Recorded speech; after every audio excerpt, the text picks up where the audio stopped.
ආයුබෝවන් හැමෝටම මම අද ඔයාලට පෙන්නන්නේ රෝඩ් ස්වීපර් ට්‍රක් එකක්. මේකෙන් වෙන්නේ මේ පාරේ තියෙන දූවිලි එකතු කරන එක තමයි මේකෙන් වෙන්නේ. මේ දවස්වල ඉතින් සෞදි අරාබියට පොඩ්ඩක් සමයක පටන් ගන්න හින්දා පොඩි වැලි කුණාටුවක් තියෙනවා. වැලි කුණාටුත් එක්ක වැලි එකතු වෙනවා. ඉතින් ඒ එකතු වෙන වැලි මේ වගේ රෝඩ් ස්වීපර් ට්‍රක් එකක් ගෙනල්ලා තමයි එකතු කරන්නේ වැලි. මේ ට්‍රක් එක ඉසුසු ට්‍රක් එකක්. මේක අයිතිය තියෙන්නේ මේ බුරේදා බලදියායකට. බලදියා කියන්නේ සාමාන්‍ය ලංකාවේ නගර සභාව වගේ තමයි බලදියා කියන්නේ. කියන්නේ නගරයේ පිරිසිදු කම පවත්වා ගැනීම බාරව ඉන්නේ බලදියායක තමයි.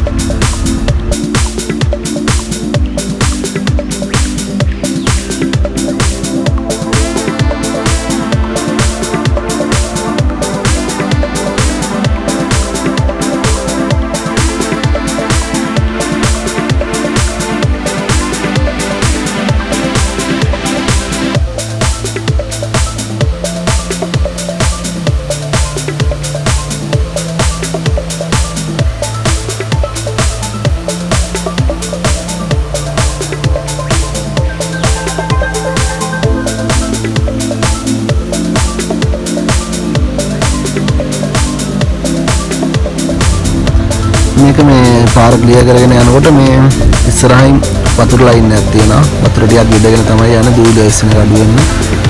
මේ කම්බි බ්‍රෂ් තියෙන කම්බි බ්‍රෂ් එකත් එක්කම වතුර පාරක් වදිනවා. එතනත් එක්කම තියෙන මේ වැකුම් එකෙන් සේරම ඇදලා ස්ටොප් කරගන්නවා. මේ ට්‍රක් එකේ තියෙන ස්ටොප් ටැංකියටම එහෙම ස්ටොප් කරගන්න එක තමයි මේකෙන් කරන්නේ.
අලුත් වීඩියෝ එකකින් එහෙනම් ආයෙත් හම්බෙමු. ගිහිල්ලා එන්න. ජය වේවා ඔයාලට.